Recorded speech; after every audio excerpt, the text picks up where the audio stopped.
Bem cedinho, os Schneider encontram a Estrela e a Duquesa, que produzem um leite fresquinho e nutritivo que a Laurinha sempre encontra quando vai no Zafari.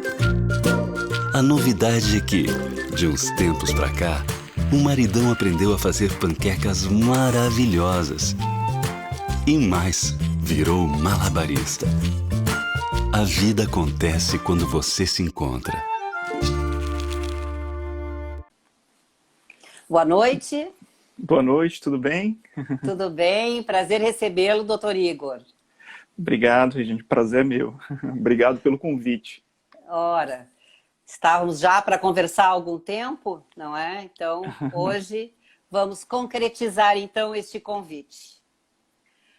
Perfeito. O programa Momento Jurídico está recebendo o doutor Igor Maciel, graduado em Direito pela Universidade Federal de Pernambuco, com extensão na Universidade de Coimbra, Portugal. Mestre em Direito pelo Centro Universitário de Brasília, UniCeub. Professor de Direito Administrativo, Difusos e Coletivos. Procurador Municipal de Porto Alegre. Doutor Igor, então vamos conversar sobre a reforma administrativa e o impacto nos servidores ativos. Nós temos uma pauta que foi elaborada pela produção do programa Momento Jurídico. Podemos começar agora? Perfeito, por favor. O Congresso Nacional recebeu do governo Bolsonaro a proposta da reforma administrativa. O que pretende o governo com essa reforma, doutor Igor, no seu entendimento? Perfeito. Essa pauta da reforma administrativa, Regiane, não é algo novo, né? Não é de hoje, e aqui, verdade seja dita, essa pauta é uma pauta popular. Se você chega com as pessoas que não têm, até pessoas que não têm um certo entendimento do que é o serviço público, hoje é uma máxima você dizer que, eu estou passando por dificuldade financeira, né? As empresas estão em dificuldade, as empresas estão precisando ter restrições por conta da pandemia, mas os servidores públicos todos continuam recebendo normalmente, enfim. Existe eu diria até, uma situação que chega a ser até um mito, na minha opinião, nesse sentido. Então, a pauta da reforma administrativa, de acabar com os supersalários, de acabar com a estabilidade, já que na iniciativa privada existe uma maior facilidade para se demitir eventual trabalhador, não é uma pauta nova, né? É algo relativamente antigo. Então, o que o governo federal pretende quando envia o projeto de reforma administrativa, a proposta de emenda à Constituição, que foi numerada sob o número 32, né, de 2020, lá no Congresso Nacional, é exatamente tentar, de certa forma, reestruturar a administração pública, mais especificamente quanto aos servidores públicos, seja reduzindo os supersalários, seja reduzindo garantias que, no imaginário popular, eu diria, são exageradas, enfim. Essa é mais ou menos a tônica do governo federal. Eu diria até que de fato, existem alguns cargos que, quando a gente vai analisar, grosso modo, o que diz a PEC, esses cargos, sim, fazem até um certo sentido que se tenha uma proposta de reforma, né, que se tenha uma reestruturação da administração pública. Agora, vale a pena a gente discutir, até para que a gente possa analisar o mérito da proposta e os pontos que são mais polêmicos, digamos assim. A ideia de uma reforma administrativa é positiva, mas a gente tem que discutir caso a caso os itens que foram sugeridos, né, recomendados. Sim. Na sua avaliação, quais os principais pontos desta reforma administrativa pretendida pelo governo? Eu diria que o grande ponto, ou o ponto que mais gerou atenção, né, de toda a opinião pública, é a questão do fim da estabilidade, né? Até que ponto se teria o fim da estabilidade, e o governo federal também dividiu aí os cargos que seriam aí na verdade ele dividiu os cargos de nível médio, nível superior, né, com os cargos, me fugiu até o nome agora que ele fala, né, que são os cargos de natureza, me desculpa, fugiu aqui até o nome especificamente que ele chamou, né, cargos como procurador, promotor, juiz, que ficaram fora, a princípio, desse planejamento geral, né, da reforma administrativa. Eu diria que o fim da estabilidade, essa ideia de se poder demitir o servidor, né, de uma grande dificuldade de demissão do servidor, é um dos principais pontos da reforma, né, da proposta de reforma administrativa. Agora, eu queria já até trazer uma certa crítica quanto a essa sugestão. É Pois que não. hoje, quando se fala no servidor estável, não se está dizendo que o servidor é proprietário do cargo. Ele é aquela pessoa que jamais vai ser demitida. Não, de forma alguma. Lá no artigo 41 da Constituição Federal, de fato, é possível que se demita o servidor estável. Agora, você tem que ter um processo administrativo disciplinar, você tem que ter direito à ampla defesa, direito ao contraditório e vários outros requisitos que, na prática, o que acontece, na verdade, é que não se tem uma, digamos assim, uma grande aplicação do procedimento administrativo que já existe. Afinal de contas, quantos servidores públicos você conhece que foram demitidos em razão de uma falta disciplinar? Então, não acredito que esse problema da estabilidade seja de fato um problema. O problema não é a falta de leis. O problema é a falta de cumprimento e execução das normas. Poderá haver, doutor Igor, uma judicialização da matéria onde os servidores poderão ser afetados, no seu entendimento? O governo federal, na proposta de emenda à Constituição, estabeleceu ali no artigo 2º da PEC que algumas das alterações que eventualmente foram propostas, né, como, por exemplo, limitação de férias a 30 dias, né, a gente tem sim carreiras hoje que tem 60 dias de férias, então aquilo faz bem parte daquele ponto que eu falei para você no começo. Sim. De fato, existe uma orientação de se limitar super direitos ou super garantias, digamos assim. Então, o governo federal, na proposta que fez, no artigo 2º, ele diz, olha, eu não vou aplicar aos servidores que já são da ativa aquelas mudanças que foram propostas ali em determinados artigos. Então, por exemplo, quem já está na ativa não vai ser atingido, e já tem na sua carreira as férias de 60 dias, não vai ser atingido quanto a isso, né? Não vai ter a redução desse direito.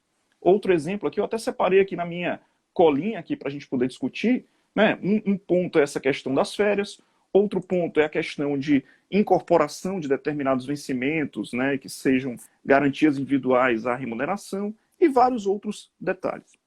Agora, sim, e isso aí vai ser cortado, então, no seu entendimento? Não, na verdade, quem é servidor da ativa permanece com esses direitos que seriam direitos adquiridos, eu diria. Sim. Agora, o que eu chamo a atenção é que, muito provavelmente, uma emenda no Congresso Nacional, de forma muito simples, eu diria, poderia também incluir os servidores da ativa com essa redução de direitos. E isso já se está sendo discutido lá no Congresso Nacional. A partir do momento que a gente atinge os servidores da ativa com essas questões em eventual emenda né, ao projeto lá no Congresso Nacional, sem dúvida alguma, eu acredito em uma judicialização da questão para se manter o direito adquirido dos servidores que já estão na ativa. Então, a decisão do governo de tratar apenas novos servidores é uma decisão correta na sua avaliação? Eu diria que é uma decisão que tem mais apego, é mais fácil de passar no Congresso. Né? A partir do momento que você tenta incluir todo mundo na proposta de reforma, você acaba inevitavelmente atraindo uma pressão popular mais forte. A partir do momento que o governo manda para o Congresso a proposta sem incluir os servidores da ativa, né, da forma que foi feito, as principais categorias ficam desmobilizadas nas suas pressões. Né? Afinal de contas, hoje, o direito que está sendo sonegado, de certa forma, ou a proposta que vai atingir diretamente aquelas pessoas que estão estudando para concurso, né? Os candidatos a cargos públicos. Vejam que, em geral, os candidatos a cargos públicos, eles não têm a representatividade que uma determinada categoria, com os seus sindicatos, as suas associações, eventualmente vai ter lá no Congresso. A partir do momento que o governo manda e retira essas pessoas da proposta, ou retira os servidores ativos da proposta, pelo menos em teoria, fica mais fácil esse projeto passar no Congresso. Mas o que eu chamo a atenção é que eu penso que as categorias, né, os servidores ativos, eles não podem, de certa forma, ficar desmobilizados, porque não é impossível uma emenda ao projeto dentro do Congresso que inclua todo mundo, inclua inclusive, né, apesar da redundância, os servidores da ativa.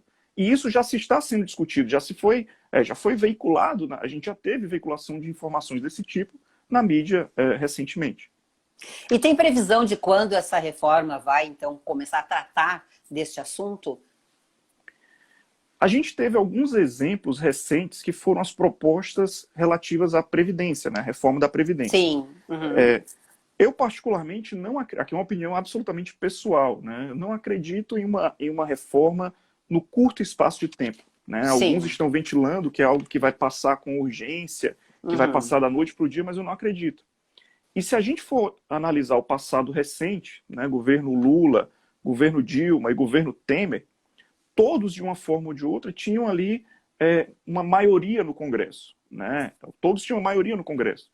E mesmo com a maioria no Congresso, as reformas, os projetos que eles enviaram, relacionados principalmente à reforma da Previdência, né, que eram pautas assim, bem complexas, pautas bem relevantes, essas propostas demoraram aí pelo menos 1 ano e meio a 2 anos de tramitação e discussão.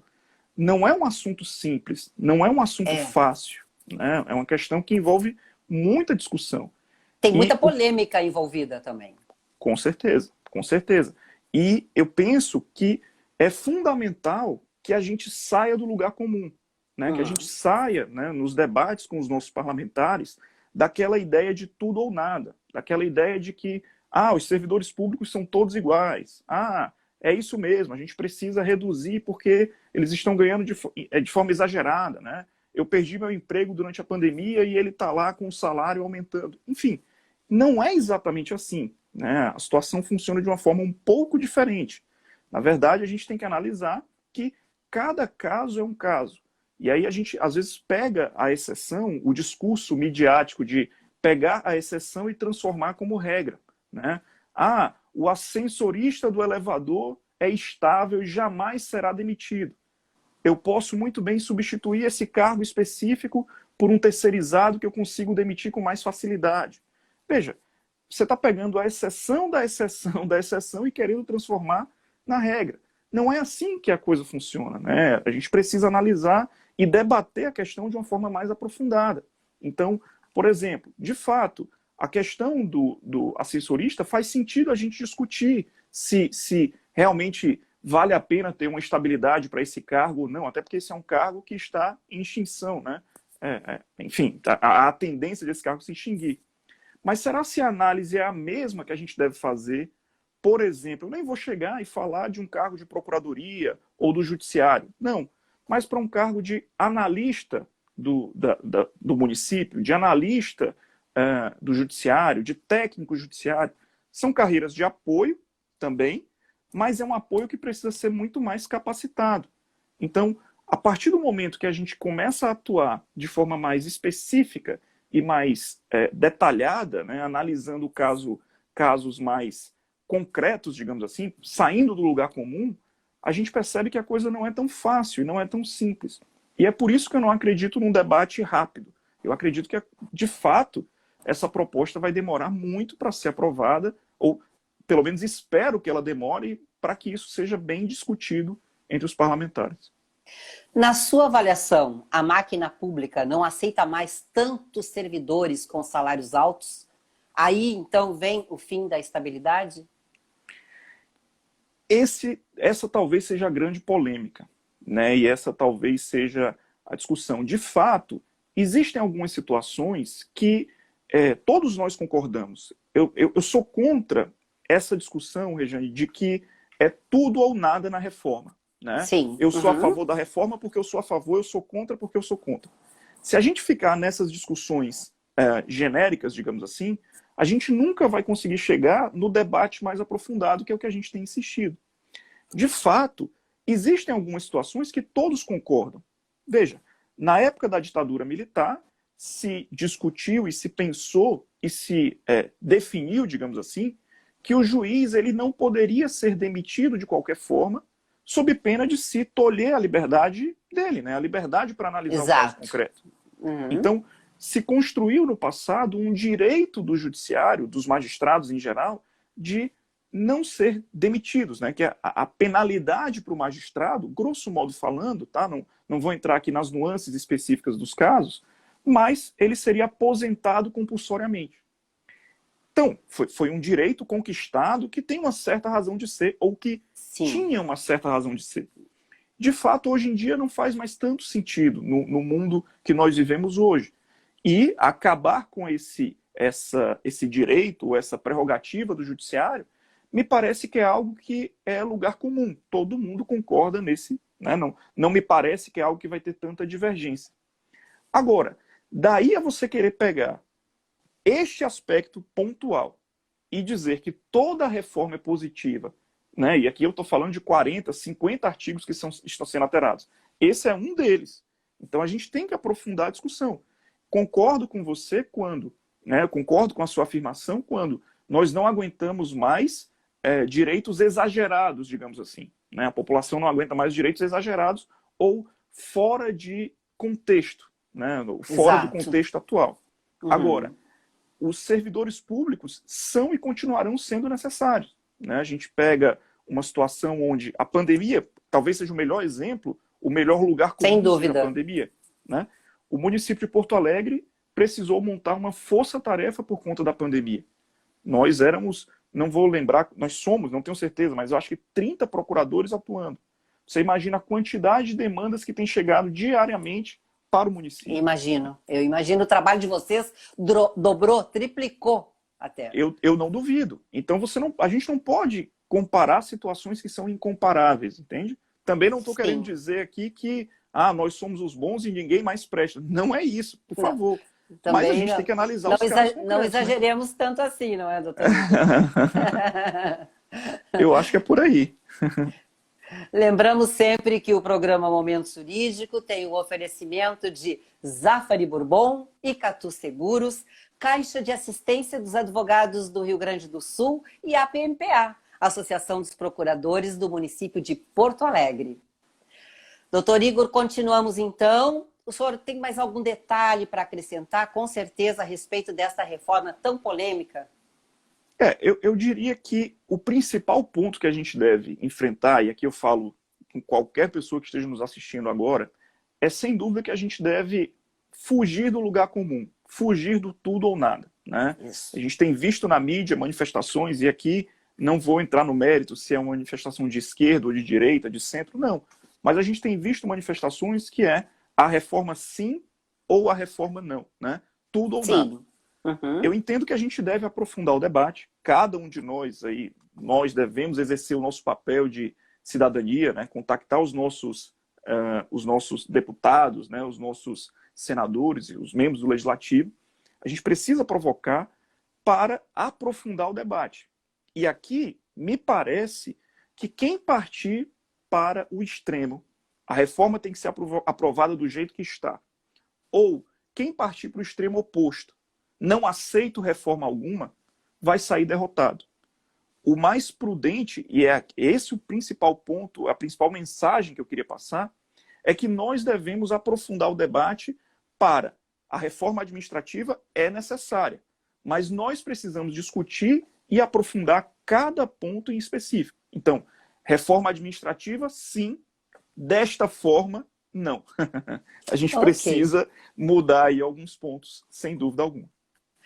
Agradecemos muito a sua presença no programa Momento Jurídico através dessa live e voltamos a lembrar que amanhã às 20 horas no canal 20 e 520 da NET estará então esta live, não é, no ar.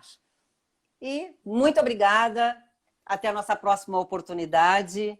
Uma boa noite, doutor Igor. Obrigado, agradeço o convite mais uma vez. Boa noite e até a próxima. Até a próxima.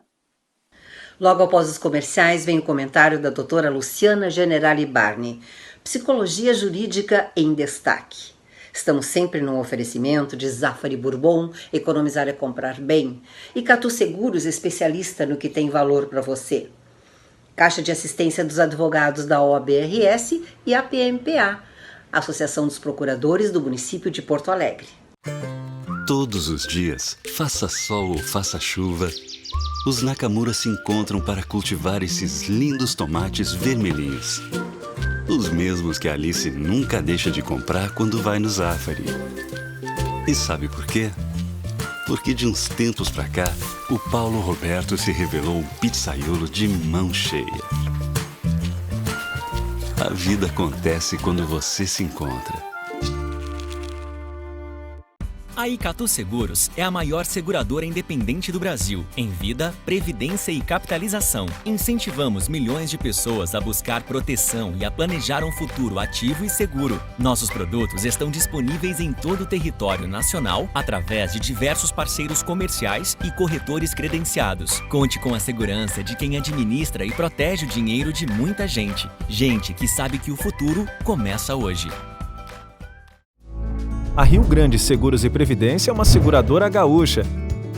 Nosso portfólio de produtos e serviços oferece planejamento e proteção para todas as fases da vida. A gente cuida do futuro da nossa gente com as melhores soluções em seguro de vida e previdência. Porque o nosso compromisso é facilitar a vida de quem confia e conta com a gente. Rio Grande, o teu futuro começa agora. Psicologia Jurídica em Destaque. Doutora Luciana Generali Barni. Olá, queridos telespectadores que me acompanham aqui neste espaço dedicado à psicologia jurídica dentro do programa Momento Jurídico. Hoje eu estarei abordando uma questão muito delicada que diz respeito à participação das crianças nos processos judiciais. Esta questão é muito polêmica, na medida em que os profissionais da psicologia não concordam a respeito deste tema. Alguns consideram que esta participação é pertinente, enquanto outros não pensam desta forma. E por quê? Porque a exposição das crianças a um processo judicial quase sempre é traumática. Não é correto exigir-se de uma criança que resolva conflitos do mundo adulto. Por mais que ela possa se expressar, não é por isso que ela deve assumir a responsabilidade que é dos seus pais.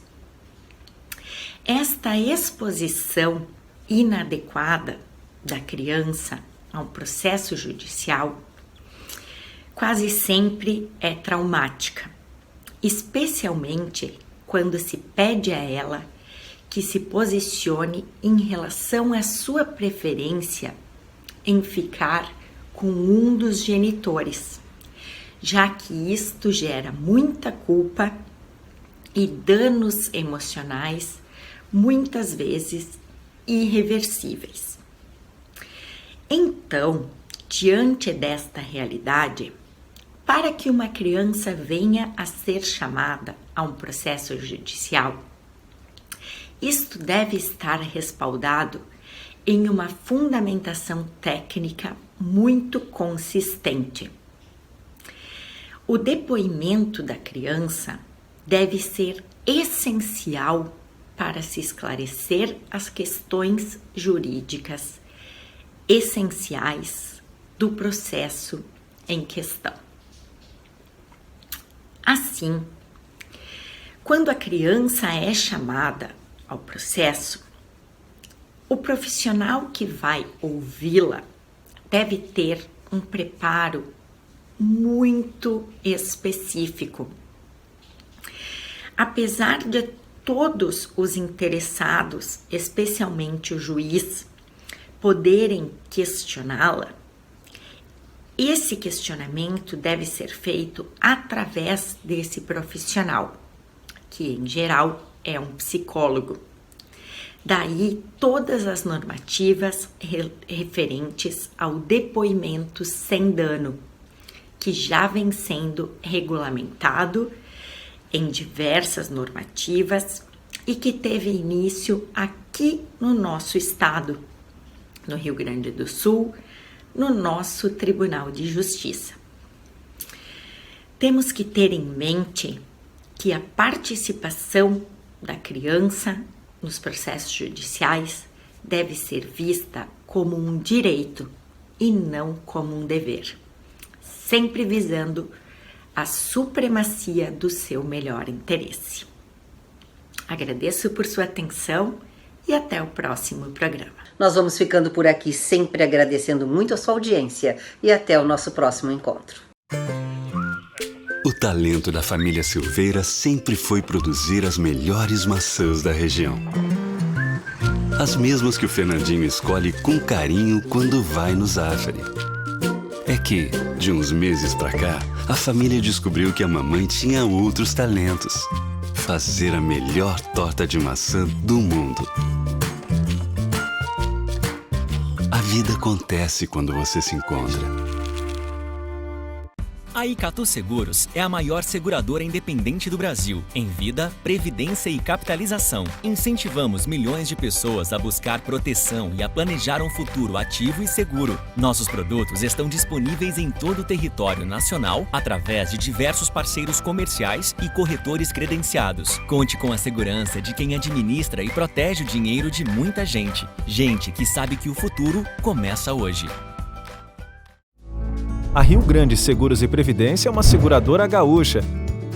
Nosso portfólio de produtos e serviços oferece planejamento e proteção para todas as fases da vida. A gente cuida do futuro da nossa gente com as melhores soluções em seguro de vida e previdência. Porque o nosso compromisso é facilitar a vida de quem confia e conta com a gente. Rio Grande, o teu futuro começa agora.